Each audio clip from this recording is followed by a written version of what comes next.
전주에 다녀왔습니다. 참 오랜만에 찾는 도시, 영화제로는 처음이죠. 전주국제영화제와 K리그 클래식 명문팀 전북현대모터스의 홈, 또 비빔밥과 역사의 도시. 길지 않은 기간이었지만 제대로 즐기고 왔습니다. 이번 영화제에서 모두 2편의 영화를 보고 왔는데요. 국제경쟁부문 출품작인 역사의 미래와 사랑의 가치가 그 영화였습니다. 모든 면에서 만족스럽진 않았지만 다른 세계의 시선을 경험할 수 있었다는 점에선 긍정적인 여정이었다고 생각합니다. 연일 매진 행진을 기록하며 역대 최다 매진 기록을 써나가고 있는 전주국제영화제. 그 현장에서 이뤄진 방송, 지금 바로 시작하겠습니다.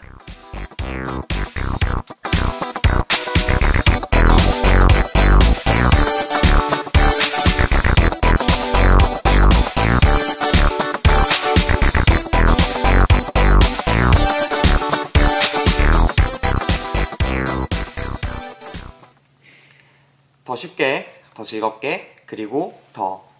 안녕하세요. 무비시네 영화방. 오늘은 전주에서 전주국제영화제가 치러지는 와중에 방송을 진행하도록 하겠습니다. 저는 김기사입니다. 두 분의 손님 모셨는데요. 한 분은 소개해 주시죠. 안녕하세요. 광기사입니다. 거부광이잖아요. 거부광. 안녕하세요. 거부광입니다. 네, 참 거북스럽네요. 네. 그리고 다른 한 분은 여기 전주 호스트입니다. 네, 한번 인사해 주실까요? 네, 안녕하세요. 전주에서 태어나서 한 10몇 년 살다가 잠시 서울에서 살다가 다시 전주로 돌아왔습니다. 네. 양씨라고 합니다. 네, 양씨. 네, 양씨와 거부광님과 함께 방송을 진행해 보도록 하겠습니다.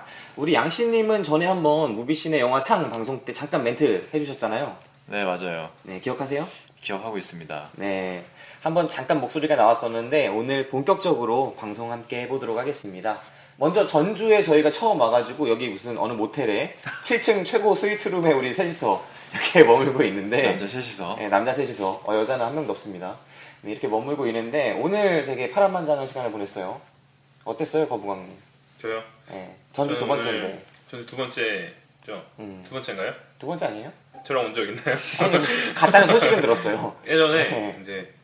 이제 아까 이름이 뭐였죠? 양씨였나? 음, 양씨랑 저랑 대학교 동기예요. 그래서 10년 전에 네. 양씨 집을 찾아온 적이 있습니다. 음, 그때 이제 한옥마을이랑 몇 군데 돌아봤는데 새로 많이 변했더라고요. 한옥마을도 많이 변했고 그때 이후로 이제 관광객도 많이 늘고 새로운 전주의 모습을 보니까 기분도 새롭고 또 국제영화제를 또 맞이해서 또 많은 준비가 되어 있더라고요. 그럼 저는 또 오늘은 양씨가 시간이 좀 부족해서 같이 돌아다니지 못했는데 네. 김기사죠. 네. 김기사랑은 즐거운 시간을 보냈습니다. 축구도 보고. 불과 10년 만에 많이 변했어요, 전주가? 전주가 많이 변한 것 같아요. 10년 전에는 한옥마을이 이렇게까지 상업적인 느낌은 없었거든요. 부정적인 말을 변했다. 시작하네. 나쁘게 변했다. 네, 나쁘게 변한 것 같습니다. 네. 어떻게 해요? 뭐 어쩔 수가 없죠. 자본주의 찌든 전주. 아, 네. 전주에 장점이 있다면 뭐 어떤 게 관광 요즘 많이 가잖아요. 어떤 게 좋을까요, 전주를 간다면? 관광 목적으로 전주를 온다면 긴 기간 머물지 않아도 될 것 같긴 해요. 개인적으로 봤을 때. 볼 게 없다. 뭐 제한적이다. 그러니까 뭐 관광할 수 있을 만한 요소들이 별로 없어요. 자연이 예쁜 것도 아니고 빼어난 산이 있거나 이게 왜 이렇게 그런 것도 아니고. 전주 사람이 이러면 안 되는데. 지금 뭐야 이거? 뭐 그런 거 아셔야 됩니다. 전주 사람들은 비빔밥을 잘 안 먹습니다. 거의 안 먹습니다. 뭐 그런 거죠. 이제 보신다고 하면 뭐 한옥마을도 뭐 어쩔 수 없이 봐야 될 것 같고, 뭐 박물관도 괜찮을 것 같고, 또 근처에 뭐 더 볼 건 없네요. 그냥 딴 데 가세요. 전주 뭐 보러 오나요? 먹으러 오지? 네, 전주. 우리 전주 와가지고 지금 첫 끼는 비빔밥 먹었고, 그죠. 만두도 먹었고, 다양한 음식들 먹었는데 뭐가 제일 맛있었어요? 저한테 물어보는 거죠? 거부강 많이 먹는 거 좋아하잖아요. 네, 개인적으로 일단 이 전라북도죠, 전주가. 전라북도 음식이 맛있는 것 같아요. 간이 좀 짭짤한 것 같기도 하고 이게 보니까 젓갈을 많이 쓰는 것 같더라고요. 그러니까 부담되지 않은 짠맛, 해야 되나요? 발효돼서 약간 그런 맛 있잖아요. 김치 먹듯이. 우리가 그런 음식을 먹지 않았던 걸로 기억하는데 분명히 비빔밥이랑 순댓국밥 먹었는데 무슨 소리 하는 거지? 그 김치가 맛있더라고요. 내가 알기로는 김치를 보통 중국에서 수입하는데 분이 이상하네. FTA의 폐해지 그게. 그런 얘기는 들었어요. 그러니까 전주가 그 서해 쪽으로 가면 곰소 이런 데랑 연결이 되니까 곰소 젓갈 같은 것도 많이 소비할 수 있고 그런 영향 그런 걸 말하려고 했던 것 같기도 하고 광기사 씨가요. 네. 근데 그 지형적으로 보면은 지금 구글 맵을 켜보세요. 구글 맵을 켜고 전주를 검색하고 이렇게 한 3번 정도 줄여보면 이 전주 오른쪽으로는 산이 있고 왼쪽으로 이제 바다가 있고 또 그 사이에 이제 평야가 있죠. 지리적으로 봤을 때 산을 등지고 있어서 방어하기 좋고 뭐 그런 어떤 군사적인 의미에서 옛날부터 사람들이 많이 모여서 산 것 같다는 생각은 들고 젓갈은요? 그러니까 이제 얘기하려고요. 이제 얘기할 거예요. 거예요. 그러니까 산에서 나오는 어떤 그 작물들과 또 평야에서 나오는 작물들 그리고 바다에서 나오는 작물들이 있는데 바다에서 나오는 것들은 어떤 이 만경강이나 이런 것들을 타고 내륙까지 쉽게 전파될 수 있었지 않았을까. 그러다 보니 좀 먹을 것이 옛날 다른 동네에 비해 좀 더 풍성했고 많이 모일 수 있었고 음식 문화에 어떤 영향을 끼치지 않았을까 그런 지리적인 이점들이 생각을 합니다. 네, 요즘 운송이 발전했기 때문에 전주의 이점이 다 사라졌네요. 그렇죠. 굉장히 동의하는 말입니다. 네, 갈수록 인구가 줄어가는 안타까운 도시 전주. 하지만 전주에 우리가 좋은 것도 하나 봤잖아요. 왜 시민이 이러는데. 그죠. 근데 우리가 전주의 또 긍정적인 면모를 오늘 또 봤습니다. 저랑 그런가요? 거부광은 축구장에 갔다 왔어요. 아 전북 현대. 네, 전북 현대 모터스 경기를 봤는데, 야, 거기에 진짜 대단한 장인분도 계시고, 우리 발리장인 이동국 선생의 멋진 발리슛 여러 개 보고 왔습니다. 오늘의 출시도의 대부분은 네. 발리였죠. 발리였습니다. 그럼 평범하게 땅에 깔린 공은 안 차시더라고. 주로 띄워가지고. 트래핑을 자기 스스로 트래핑을 해서. 네, 굳이 발리로 만드는 모습들. 근데 되게 오늘 경기력도 좋고 3대1로 결국 수원을 박살내는 모습 인상적이었습니다. 네, 축구장 처음 가본 거 아니에요? 저는 네. 아까 말씀드렸듯이 한국에서 처음 가봤고 처음 가본 축구장은 이제 느깐푸라고 또 어디 또 관광 갔다 한번 가본 모양이야. 바르셀로나랑 비아레알의 경기를 눈앞에서 봤습니다. 네. 이건 두 번째죠. 그래서 거기서 본 사람이 없으니까 얘기거리 하나 지어왔더라고. 맨날 자랑합니다. 네. 본인을 향해 누군가 손을 흔들었다고. 뭐 그게 수아레즈고 메시가 뭐 자기 향해 달려왔다느니 뭐 같이 간 사람이 없으니까 이걸 입증을 못하는 거야. 그렇죠. 세상은 보통 자기 중심으로 돌아가니까요. 네. 뭐 믿어줘야죠. 근데 이거는 확실히 하고 갈 필요는 있어요. 네. 저는 거짓말을 하지 않는 솔직한 사람이고요. 네. 실제로 제가 이제 코너킥 자리에서 봤어요, 경기를. 근데 그날 바르셀로나 경기를 9시 늦게 하더라고요. 이제 관광객들을 배려한 건지 네. 어두운 상황에서. 그것도 자기를 배려했다. 자기 위치에. 아니 그러니까 관광객들이 네. 관광 상품처럼 스페인 사람들이 아침에는 자고 네. 밤 문화가 많이 발달돼 있잖아요. 플라멩코도 12시부터 밤 문화요? 시작하잖아요. 밤문화가 발달했다고 남의 나라에. 그러니까 밤에 그런 문화가 밤 문화지. 밤에 하는 문화니까. 네. 그러니까 축구도 심지어 9시에 시작을 하는 거죠. 근데 돈이 없어서 또 자리도 없고 이게 바르셀로나 경기인데 또 비아레알이랑 하다 보니까 그 관중석이 거의 꽉 찼어요. 네. 근데 남은 자리가 코너킥 경기장 안 보이는 자리였거든요. 근데 그게 한 1시간 동안 사실 아무것도 못 보다가 메시가 갑자기 골을 넣고 저한테 달려왔어요 진짜.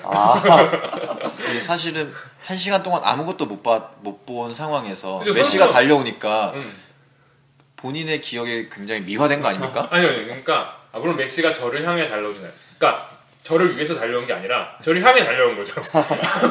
이건 팩트거든. 아, 네. 나를 향해 달려왔고 그렇구나. 내 바로 앞에서 자기 등을 보이면서 엄지손가락 양손으로 이렇게 가리치는 거 있죠. 네. 딱 하면서 막 수아레즈랑 뭐 파브레가스 애들이 막 끌어안고 아, 내 눈앞에서 그랬군요. 아름다운 추억을 남겨놨던 건데 뭐 거짓말은 아닙니다. 이거. 네. 듣고 보니 거짓말은 없네요. 네. 저희가 영화 방송이기 때문에 영화 같은 이런 기억 하나 말씀드리고 갑니다. 네. 네. 오늘 그 전북 경기도 뭐 매력이 있었어요. 저 전주를 만약 여행 온다 하면은 저는 전주에서 축구 경기 보는 것도 한번 추천해 드릴 만한 그런 기억이라고 맞아요. 생각합니다. 네. 진짜 경기장에 많은 분들 오셔서 같이 즐겼고요.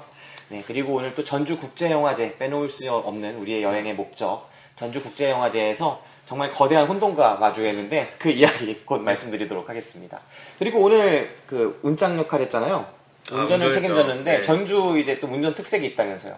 그러니까 제가 이제 강원도에서 운전을 해봤고 네. 이제 운전 경험이 이제 1년 됐습니다. 실제로 해본 건데. 기네 또 운전 경험. 근데 이제 처음 이제 강원도에서 운전 시작해서 네. 부산에서 운전을 좀 해보고 또 서울에서 가끔 해보고 그러다가 이번에 전라북도 처음 왔어요. 처음 왔는데 이게 전라북도 사람들이 좀 사납더라고요. 이게 약간 이게 화가 많으신 분, 그러니까 급하신 것 같아요. 약간 차선 변경이 잦고 깜빡이를 켜도 기다려주지 않고 그리고 이제 뭐 불법 유턴을 막 자주 한다던가 네. 이선 이면 주차가 많다던가 이런 그들만의 문화 저는 처음 배웠습니다. 네. 어떤가요? 전주에 사시는 분? 저는 운전을 한 지는 10년이 정도 됐고요. 저는 경기도와 서울과 전라도에서 운전을 했습니다. 어딜 가나 비슷한 거 아닙니까?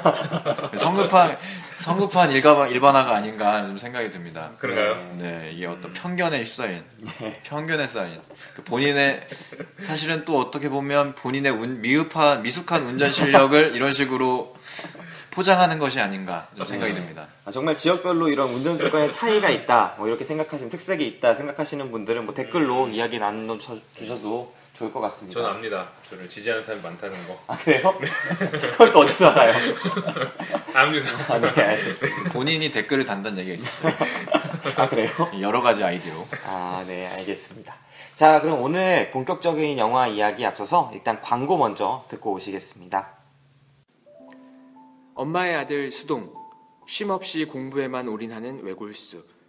피 한 방울 안 섞인 형제 연소는 자신의 눈에 한심하게 보이기만 할 뿐이다. 엄마의 그림, 엄마의 유산, 그리고 절대 포기할 수 없는 게 나한테는 있어. 아빠의 아들 연소, 사업한답시고 가족에게 빚더미를 안겨준 장본인. 그러나 세상 물정에 대해서만큼은 공부밖에 모르는 수동보다 훨씬 더 자신 있다. 무식하고 내세울 건 없지만 가장 중요한 게 뭔지는 알아. 야, 너 뭐하냐? 엄마가 그린 그림 내 거니까 네 건데 뭐? 가져간다고. 잠깐만, 거기 아빠도 있거든? 활짝 웃고 계시잖아. 아빠한테도 초상권 있어. 놓고 가. 그럼 뭐 가위로 오려갈까? 뭐? 가위로 오려가? 너는 어머니 그림에 그게 할 짓이냐? 가위로 오려가면 되겠네. 오려가면 되겠어. 우주고와 두 녀석의 좌충우돌 휴먼 코미디 4월 1일부터 6월 19일까지 연극 형제의 밤 많이 보러 오세요. 네, 연극 형제의 밤 광고 듣고 오셨고요. 혹시 연극 두 분 자주 보세요? 전 아직 연극을 본 적이 없어요. 연극을 본 적이 없다. 야, 백지 도화지 같은 사람이잖아요. 거부감은 어때요? 연극 본 적 있나요? 저도 또 많이 보는 편은 아닌데 한 3편 정도 봤습니다. 연극을 이렇게 자주 못 보게 되는 요인이 뭐예요? 연극에 대한 네. 어떤 판타지가 있긴 한데 보고 싶고 네. 연극을 접하기가 쉽지 않은 것 같아요. 접근성이 좀 떨어지는 것 같고 네. 두 번째로는 이제 연극을 보러 간 목적은 아니더라도 극장이 많은 곳이 있잖아요. 저희 네. 어디지? 대학로. 거길 가게 되면은 많은 분들이 이렇게 적극적으로 대시를 하셔가지고 오히려 약간 거부감이 좀 생기는 것 같아요. 네, 약간 호객행위처럼 이렇게 하는 부분이. 세 번째로는 영화에 비해서 연극에 대한 정보를 또 얻기가 좀 힘든 것 같아요. 극장까지 가는 게 힘들고 극장 근처에 가서는 좀 약간 거부감이 든 행동들이 생기고 세 번째로는 연극에 대한 정보를 좀 얻기 힘들다가 되겠네요. 아무래도 정보도 없고 익숙하지 않은 상황에서 부담스럽기까지 한 연극에 대해서 지금 짧은 시간에 많은 부정적인 얘기를 해주셨어요. 네. 하지만 연극에 대한 항상 그런 어떤 선망이랄까요? 그런 게 있습니다. 마음속에만 갖고 있다는 지출은 하지 않습니다. 그래서 지금 광고를 듣고 사실은 네. 이번 연휴에 한번 그 연극을 보러 갈 계획입니다. 그렇습니까? 네. 기사님께는 말씀은 안 드렸지만 그런 계획이 있었습니다. 네. 자, 거부광님, 연극 3편 보셨는데 연극 그렇게 좀 어떤 매력이 있을까요? 연극을 본다는 게. 일단 저도 양씨 의견에 좀 동의하는 부분이 일단은 좀 힘든 점부터 얘기하면 네. 접근성이 떨어져요.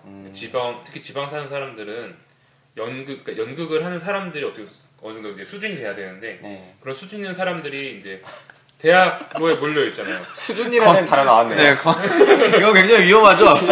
아니 왜냐면 지방에도 분명히 연극을 사랑하고 네. 그렇게 이제 노력하시는 분들이 있잖아요. 네네. 근데 그런 분들이 사실 소수잖아요. 네. 그렇게 전문성이 있고 서울에서만큼은 전문성이 떨어지는 건 사실이고요.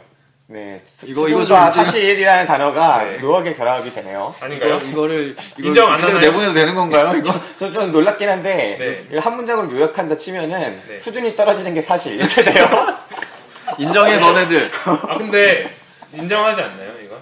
아, 왜 저한테 그래요? 이거 굉장히 어그로끈이 여기 한 명 나타났는데. 아니 잘 봐요. 아니, 뭐 개인적인 생각이니까. 네. 연극이 잘 되려면 손님도 많이 모여야 되고 음, 연극이라는 그 특성상 손님 많이 모이기 힘들잖아요. 많이 떨어져 있으면. 네. 그러다 보니까 대학로가 흥할 수밖에 없는 거고. 네.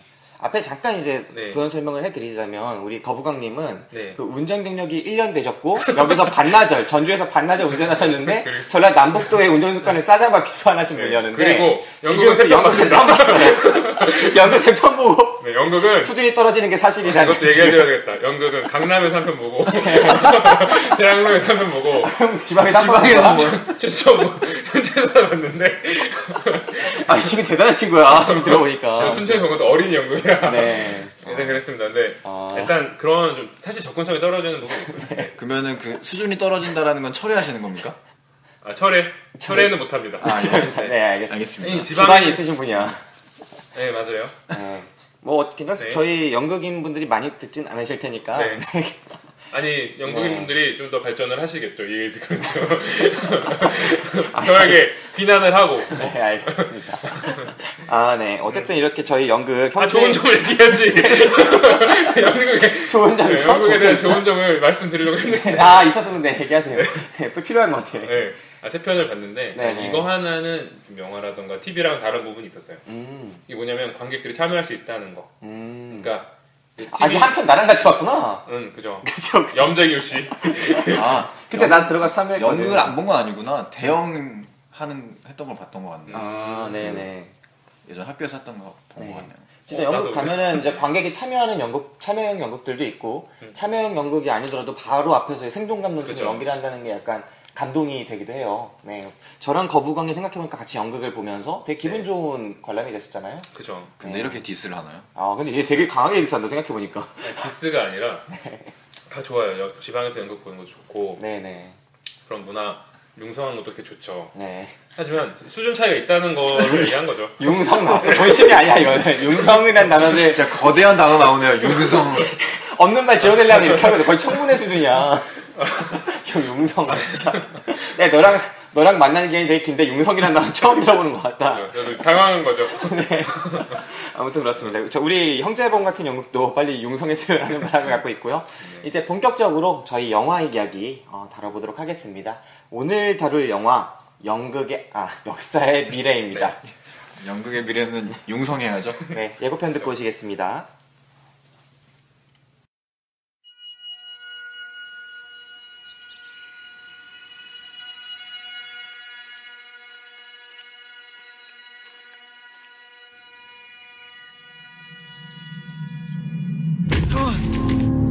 Shall we try that again? Can you move your fingers for me?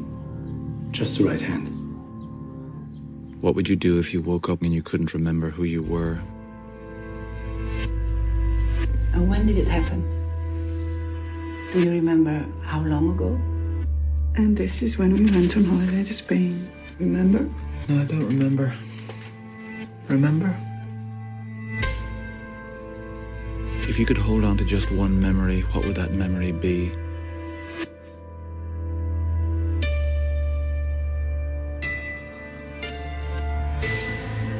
La chance peut tourner à tout moment. Surtout pour celui qui s'est perdu et qui a quitté le droit chemin.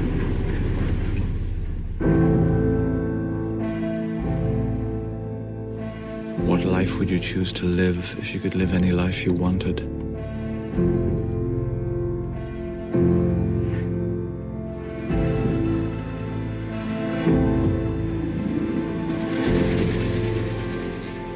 Comme l'espérance est violente.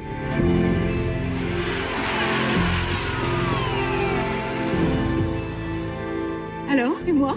J'ai beaucoup changé.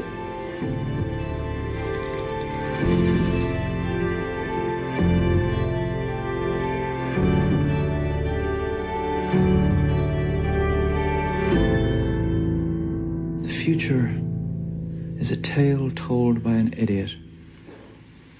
Where did that come from? Have you quite finished? 저희가 본 영화는 역사의 미래라는 영화였습니다. 경쟁 부분, 국제 경쟁 부분에 뭐라고 표현해야 되나요? 이게 출품이라고 해야 되나요? 어떻게 표현하죠? 국제 경쟁 부분 그냥 경쟁작 뭐 이렇게 말하면 될 것 같은데. 경쟁작 중에 하나고 이 피오나 탄이라는 분이 감독인 것 같아요. 여기 국제영화제 안내책자에 보면은 이렇게 써 있어요.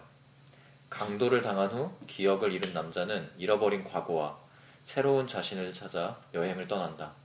그는 유럽을 넘나들며 21세기 서구 사회가 직면한 혼돈과 위기들을 정면으로 마주한다.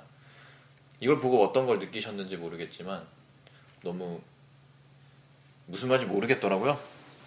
어떤 그런 기대감이 좀 있었습니다. 영화를 보기 전에 이게 도대체 뭔가 무슨 말인가 어떤 기대감들이 있었고 궁금한 마음에 이제 영화를 보기 시작했죠. 그래서 저의 첫인상은 이 멘트만 봤을 때 또 이 안내 책자에 쓰여 있는 이 사진을 보면은 이 남자의 어떤 불안감, 외로워 보이고 혼자 이 에스컬레이터 같은 걸 올라가는 이 표지를 보고 궁금함을 가지고 좀 시작하게 된 것 같아요. 네. 저희가 전주국제영화제 그 토요일이었죠? 토요일 오전 10시 반에 상영되는 영화 역사의 미래라는 작품을 봤는데요. 이게 국제경쟁 그쪽 부문에 출품된 10편의 작품 가운데 하나예요.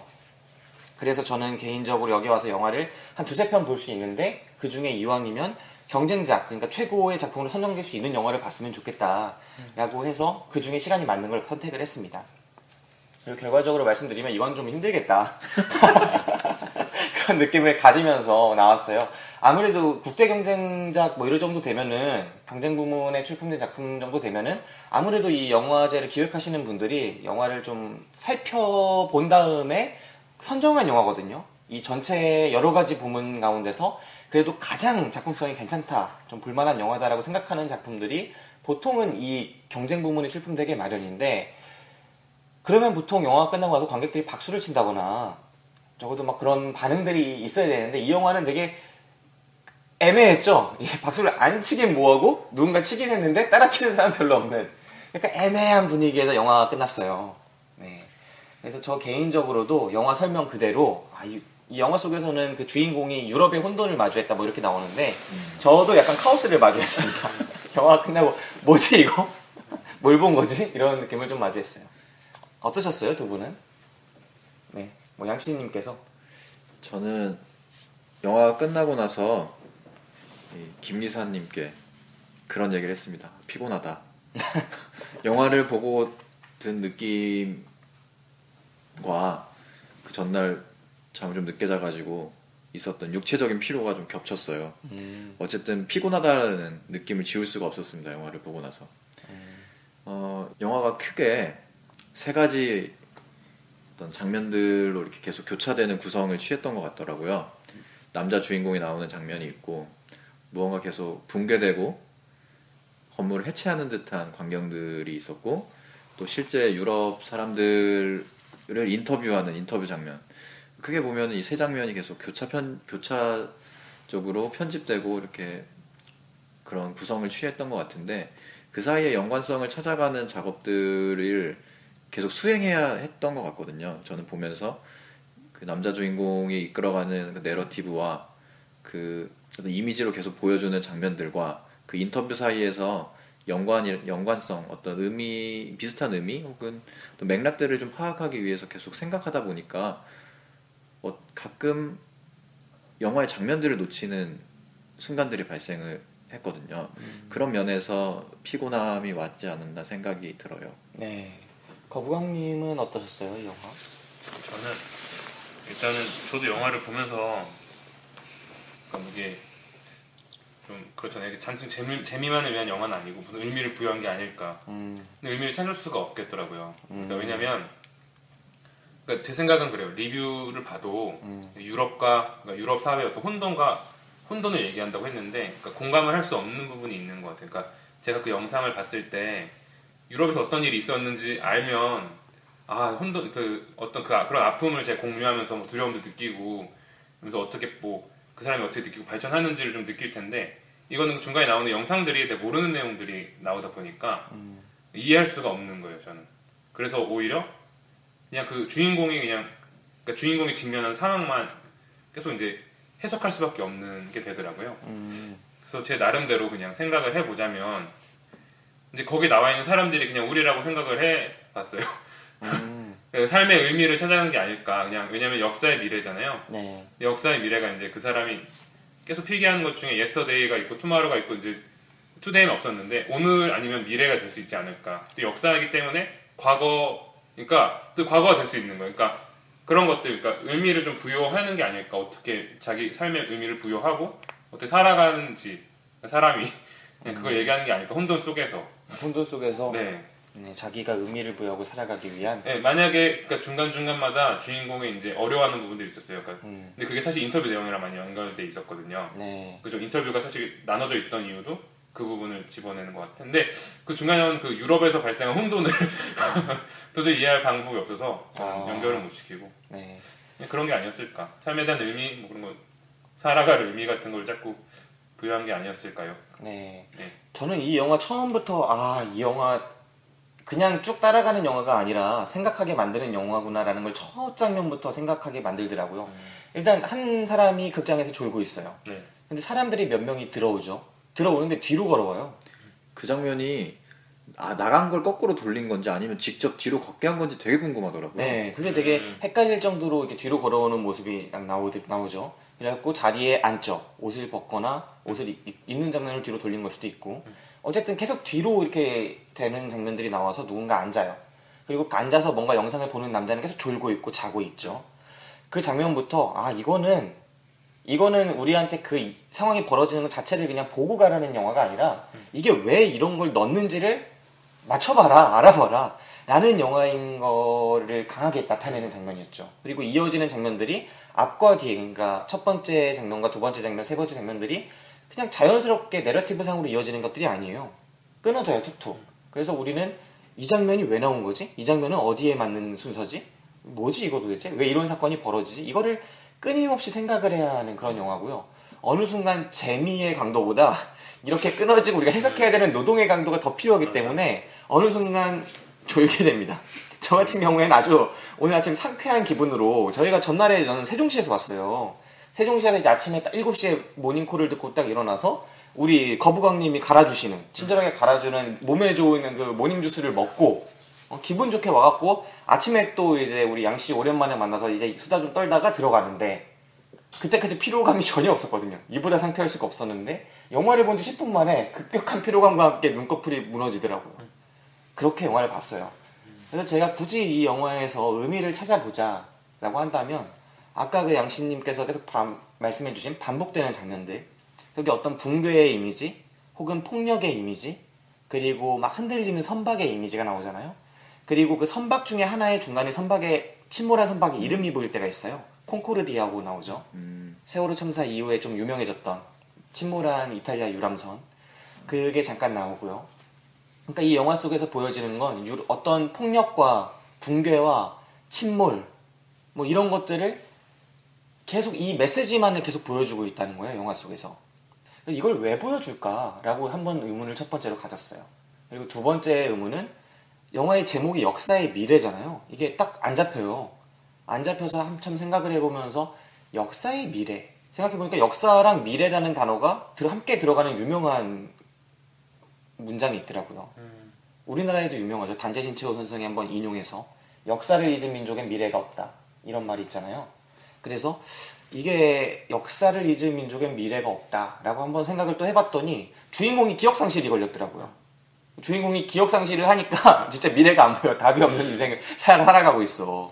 그래서 과거를 잊으니까 현재도 없고 미래도 안 보인다. 이 느낌은 뭔가 뭘 말하려는지 어렴풋이 알겠어요. 어렴풋이.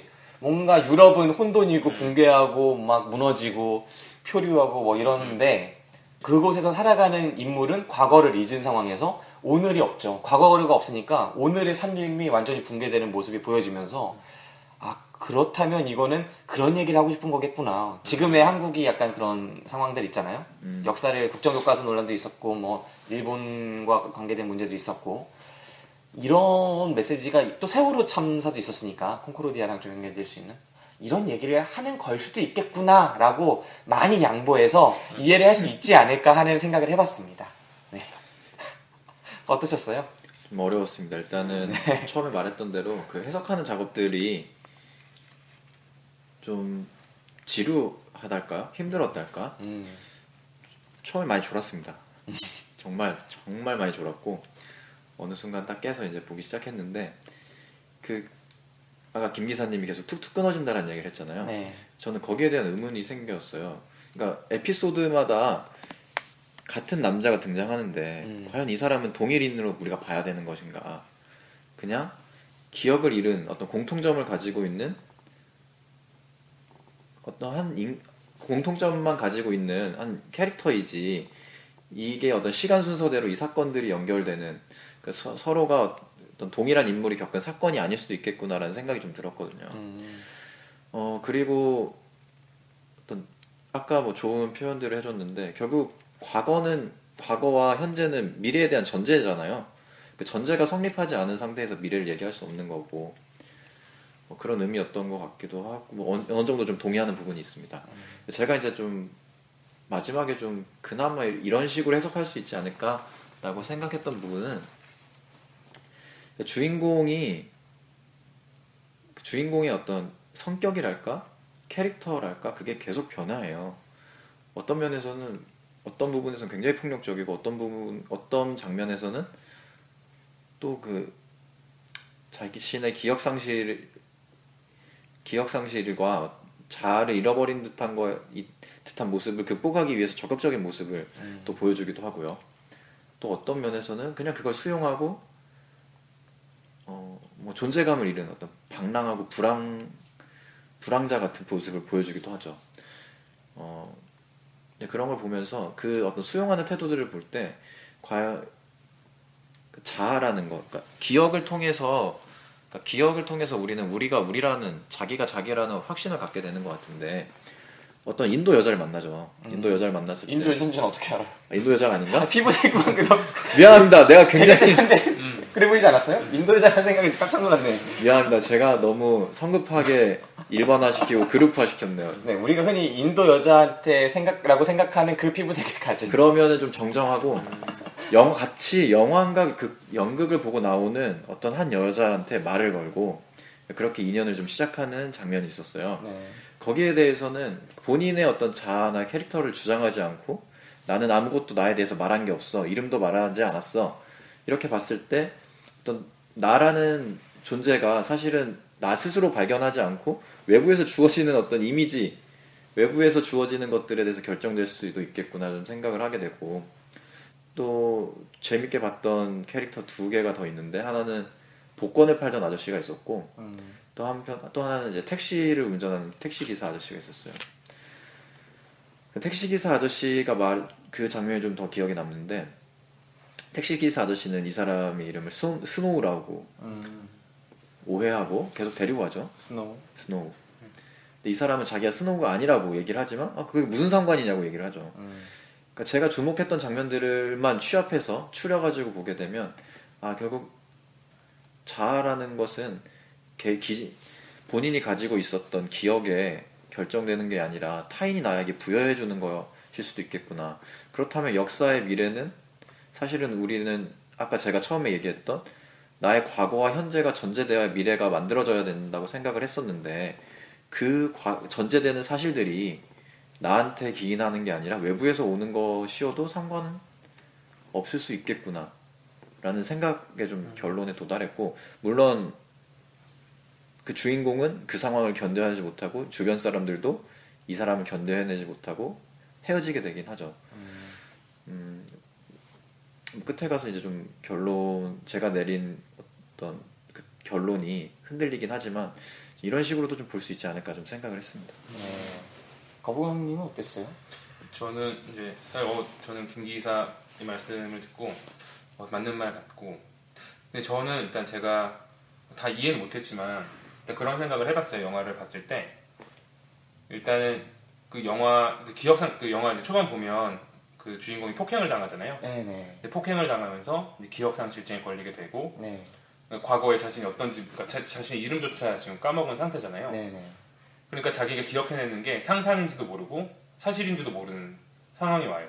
그러니까 자기가 과거에 있었던 일을 생각했을 때 상상이 될 수 있는 상황이잖아요. 네. 그러면서 이제 나오는 얘기들이 주인공을 기억을 찾아가는 내용인지 아니면 상상에 있는 내용인지 모를 정도의 내용들이 나오거든요. 그러니까 주인공의 외모가 계속 변하고 노숙자가 되기도 했다가 파리에 가기도 했다가 그리스에 가기도 하고, 그러니까 그 사람이 아까 말했듯이 유럽의 혼돈을 경험하는 그냥 유럽 시민 같은, 그러니까 아까 양 씨도 말씀하셨잖아요. 네. 한 사람이 아니라 여러 명을 얘기하는 것 같아요. 근데 제가 아까 말씀드렸듯이 삶의 의미를 부여한다라고 얘기했던 게 뭐냐면, 이제 그런 얘기가 나와요. 이제 그 갑자기 장님이 복권을 파는 장님이 나오는데 네. 거기에 그런 말이 나오죠. 이제 장님이고 복권을 파는 사람이니까 사람이 복권에서 많이 산다. 네. 사실 그냥 일반 저 같은 사람이 복권을 파는 것보다 스토리가 있기 때문에 또 그 복권을 사는 사람들이 실제로 이제 천둥 맞을 확률보다 엄청 적은 확률로 당첨되는 그런 복권을 사게 되고, 아름다운 스토리와 네. 자기가 또 일확천금 얻을 수 있는 그런 운 때문에, 그러니까 그런 기회를 얻고자. 네. 근데 어떻게 보면 현실을 제대로 인식하지 못하는 부분도 있다고 생각하거든요. 그러니까 그런 확률을 모르고 그러니까 다른 거에 정신이 팔려가지고 그런 거 자기가 복권을 사는 거죠. 제가 이제 복권에 당첨될 수 있다는 그런 것만 믿고, 또 하나는 택시기사가 이제 그런 말을 해요. 피노키오에 대한 얘기를 하는데, 그죠. 사실 이제 현실에 대한 제대로 된 인식을 하고 사람이 됐다는 얘기를 사실 마지막에 하거든요. 네.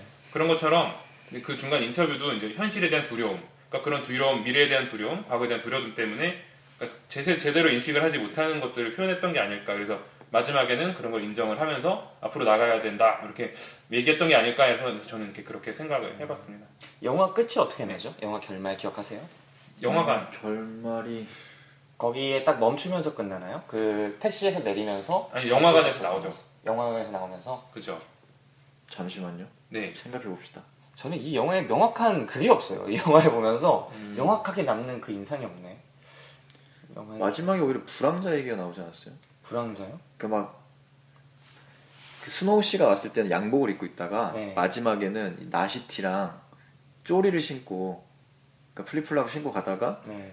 떨어져 있는 음식을 주워 먹으면서 그게 마지막이었던 것 같아요. 그리고 나서 거봉도 그게 마지막인 것 같아요. 아, 저는 이제 영화관에서 마지막에 나오면서 대화하는 장면이 나오지 않았을까 생각. 아, 대화는 아니고 그 첫 장면 중에 그 남자 주인공이 약간 초상화 같은 걸로 이렇게 변형하는 맞네. 네. 그 옷을 맞다. 입고 딱 끝났던 것 같아요. 아, 네, 맞네요. 여기서 상징적인 그림들이 한 2억에 나왔었는데 네. 네. 그 그림을 봤는데 저는 그 그림의 의미를 도저히 모르겠더라고요. 이 주인공 자체가 약간 근대적인 그림의 캐릭터 자체가 되는 듯한 느낌까지 보여지면서 앞에 그 양씨님께서 말씀해주신, 양씨가 말한 것처럼 이 캐릭터는 뭔가 이 영화 속의 하나의 서사의 한 주인공의 인물이기도 하면서 동시에 유럽 전체를 상징하는 되게 다양한 인물을 하나의 몸속에 넣어놓은 것 같은, 캐릭터 안에 넣어놓은 것 같은 되게 복합적인 인물이에요. 근데 어느 것 하나 명확하게 우리가 이거다라고 말하기가 되게 애매한, 설명이 좀 부족한 부분이 있죠. 그 속에서 이 인물이 영화가 계속 근대적인 그림 속의 주인공인 것처럼 보여지기도 하지만 그게 무슨 의미인지 저는 좀 와닿진 않더라고요. 이 유럽이 근대에서 멈췄다 이런 건가? 아무튼 여러 가지 되게 상징적인 부분들이 많았던 그런 영화였고요. 중간에 앞에 말씀해 주신 것처럼 택시기사 한 분 있었고, 복권 파는 아저씨, 특히 그 복권 파는 아저씨 같은 경우에는 드니라방이라고 옛날에 프랑스에 되게 유명했던 그 폭네프의 다리 뭐 이런 영화들 찍은 감독의 페르소나라고 불렸던 그 배우입니다. 그 배우도 되게 멋있는 연기를 보여주죠. 중간에 완전히 관객이 다 자고 있을 때쯤에 깨워요, 그 배우가. 정말 멋있었어요. 진짜 나와가지고 네가 믿는 게 다 아니다. 그러면서 진짜 정말 환상 같은 장면들을 펼치죠. 영화 속에서 상상 같은 장면들. 그런 장면들도 있었습니다. 네. 분명히 저도 20분 이상 자서 이 영화를 뭐라고 명확하게 말씀드리긴 좀 애매한 부분들이 있네요. 저는 방금 말씀하셨던 부분 중에 그런 것도 생각해봤어요. 어떤 거요?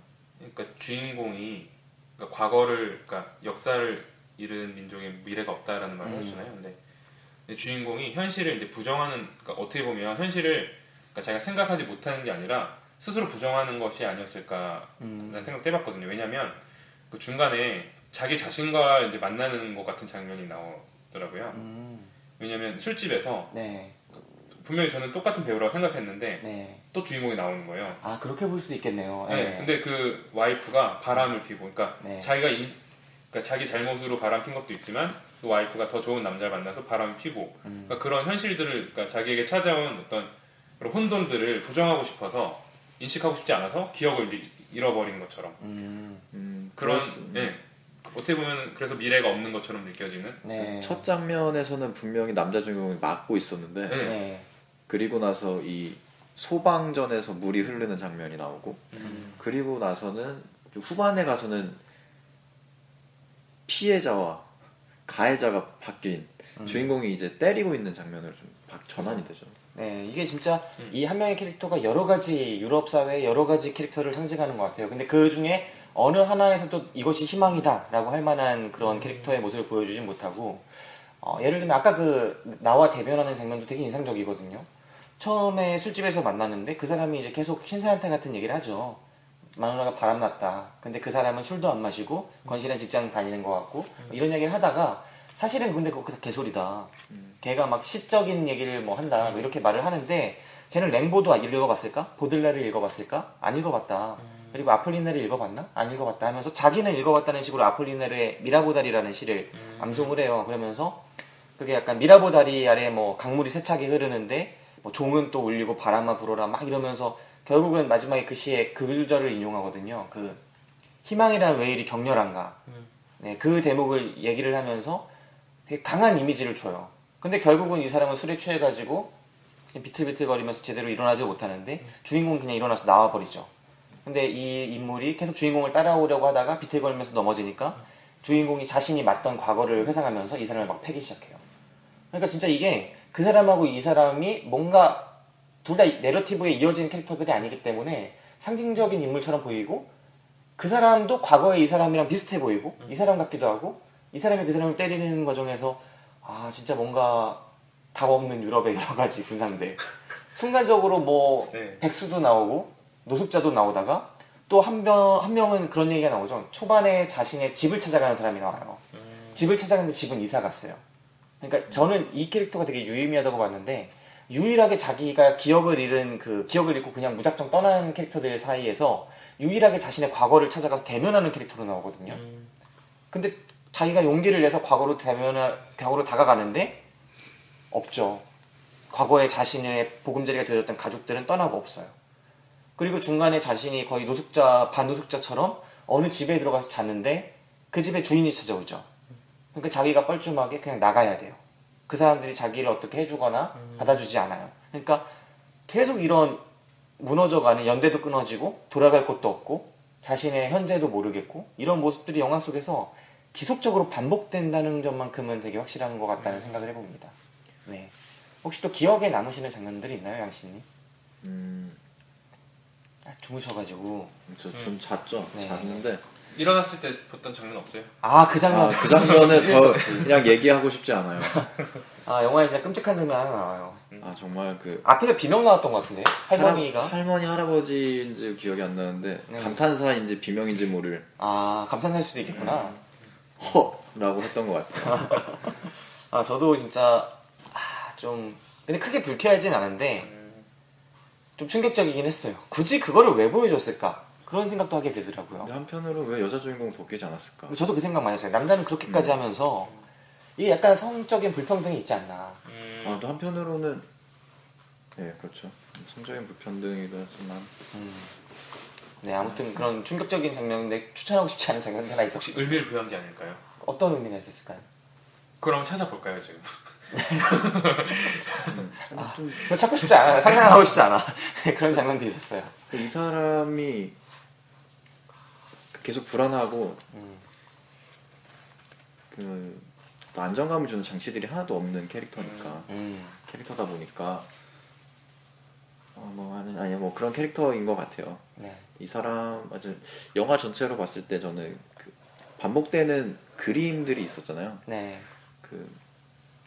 저는 좀 부끄럽게도 이 그림을 베르세르크에서 봤는데 처음에. 왜 부끄럽습니까? 명작에서 본 건데. 네. 그 쾌락의 동산인가 쾌락의 정원인가라는 그림을 그렸던 그 이름 기억이 안 나네요. 그 작가가 그린 이제 또 그림이기도 한데 그 장면들의 어떤 그 부분들 확대해가지고 시작하게 되더라고요. 그 방금 말했던 그 극장에서 만난 여자와 시작하는 장면도 남자와 여자가 그 묘사되어 있는 그림의 한 장면으로 또 시작을 하고 좀 뭔가 다양한 장치들이 있는 것 같은데 보면서 괜히 좀 좌절을 많이 느끼는 영화였던 것 같아요. 난 왜 이런 걸 해석하지 못하는 어떤 답답함과 짜증과 네. 그런 것들이 좀 느껴졌습니다. 생각해보니까 이 주인공, 그러니까 다양한 캐릭터로 변모되는 하나의 배우가 그런 캐릭터 속에서 공통되는 게 있다면 약간 거부되고 받아들여질 곳이 없고 갈 곳도 없다 이런 느낌은 좀 있었던 것 같아요. 그래서 또 영화를 보면 이 사람이 또 가만히 있는 게 아니라 어딘가를 찾아가는 경우들이 되게 많거든요. 초반에 이제 자기 집에 있을 때도 어느 어린이집 같은 데 자꾸 찾아가죠. 이렇게 찾아가는데 거기서 이 사람을 반겨주진 않아요. 어느 곳에서도. 그리고 그보다 많게는 이 사람한테 나가라고 그러죠. 게다가 아까 그 인도 여자라고 하신 그 여성분도 분명히 하룻밤을 같이 보냈는데도 불구하고 꺼지라고 나가라고.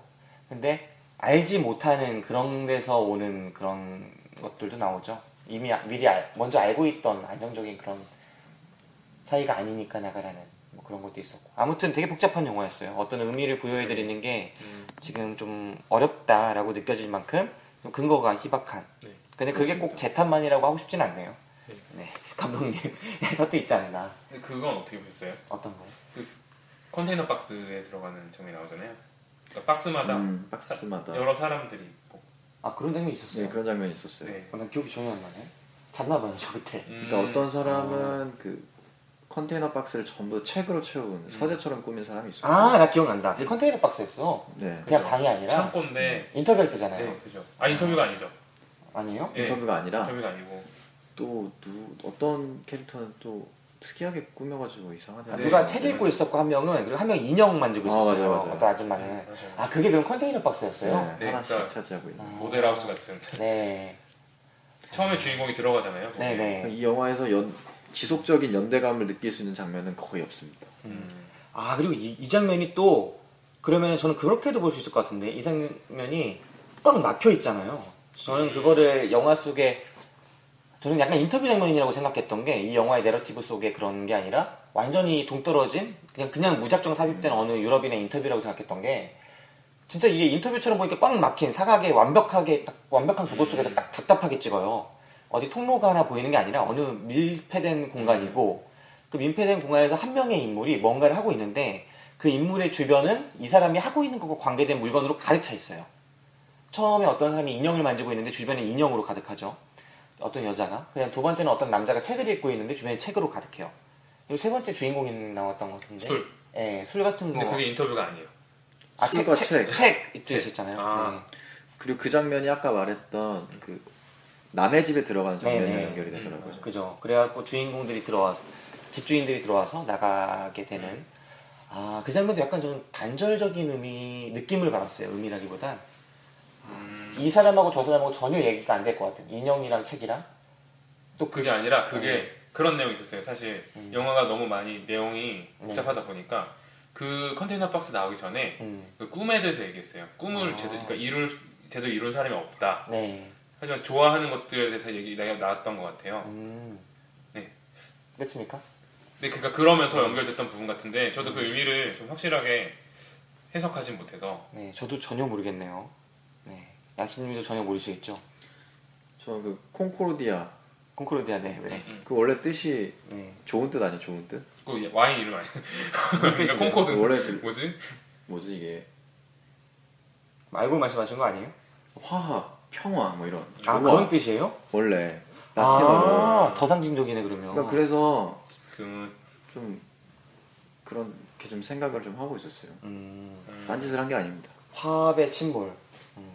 화합의 침몰.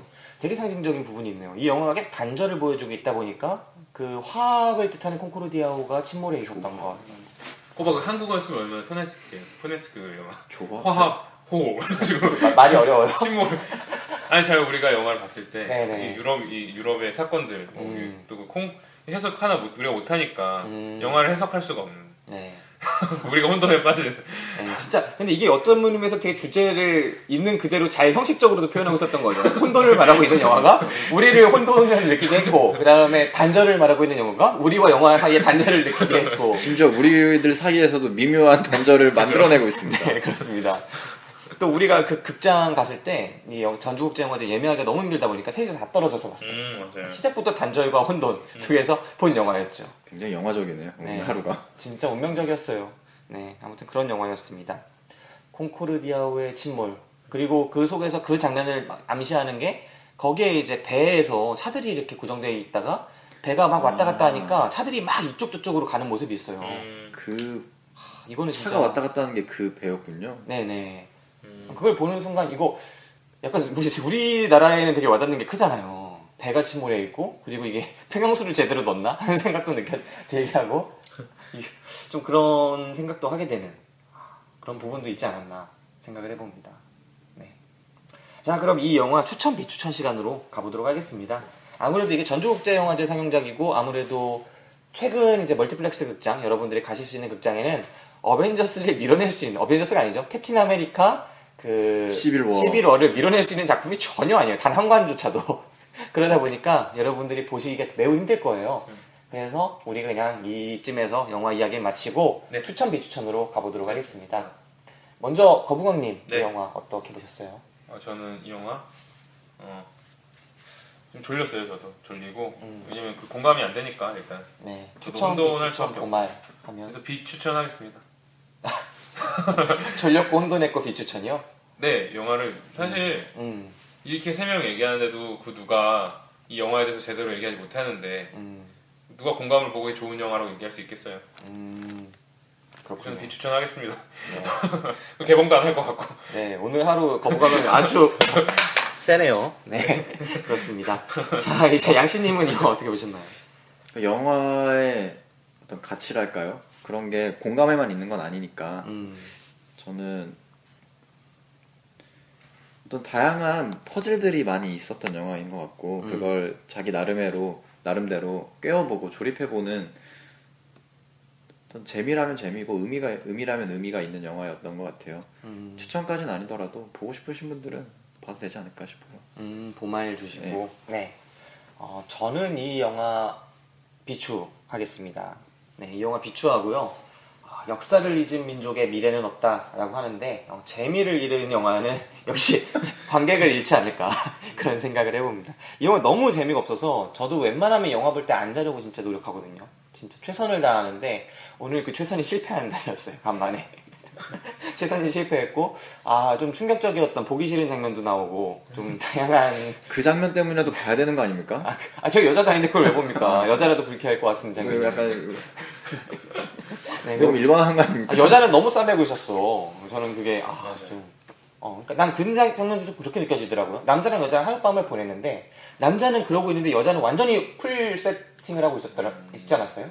하룻밤을 같이 보냈는데 남자는 완전히 벗고 있는데 여자는 완전히 갖추고 있는 게 다음날 아침에 일어났는데 이것도 약간 단절 같은 공간에서 느끼는 교감이 안 되는 것 같은 느낌도 있더라고요. 살과 살이 맞다고 막 해야 되는데 그런 것도 없고 거기에서 오는 어떤 이상한 느낌들이 있죠. 그리고 박탈감도 있었어요. 내 티켓 값을 꼭 그분이 벗어줘야 하는 건 아니지만 좀 그렇다 그런 생각도 해봤습니다. 둘 중에 한 명이 벗었다면 차라리 여자가 아무튼 비추였습니다. 네, 이비추 일본말의 영화 역사의 미래였고요.